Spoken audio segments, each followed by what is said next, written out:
السياسيين والعلماء وفلاسفة السياسة يقسمون الأنظمة السياسية لعدة أقسام وإيديولوجيات. فمثلا العلمانية اللي تقول فصل رجال الدين عن الدولة، والليبرالية اللي تقول حرية بلا قيود، والماركسية والشيوعية، أفكار كثيرة. لكن في دولة خرجت عن هذه الأفكار كلها وأنشأت فكرة جديدة ألا وهي فرنسا. جابت أيديولوجية جديدة أعلى ليفل من كل الأفكار السابقة، تسمى اللائكية. بتقول لي بعوض وش هو النظام اللائكي وليش ولي العهد يحرص على تطبيقه عندنا؟ وهل فرضت هذه التجربة على شعوب غيرنا من قبل؟ وهل نجح النموذج أو لا؟ النظام اللائكي باختصار حتى تفهم لازم تفهم النظام العلماني اللي هو فصل الدين عن الدولة.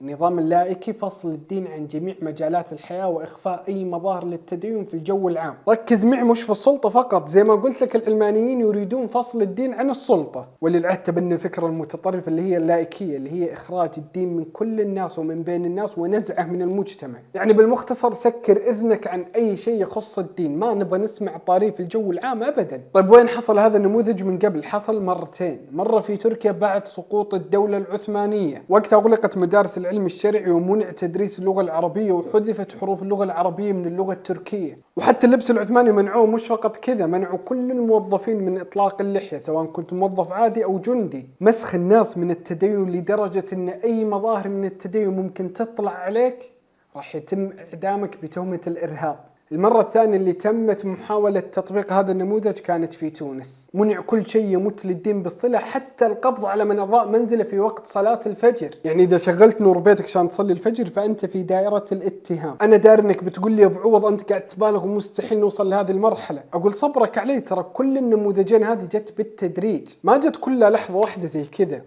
أول شيء امنع نقل الصلاة، ثاني شيء قلص المناهج الدينية، ثالث شيء غيب النخب اللي تعلم الناس أمور دينها واطلق السلق، أي أحد يخالفك طلع على حبل المشنقة بتهمة الإرهاب.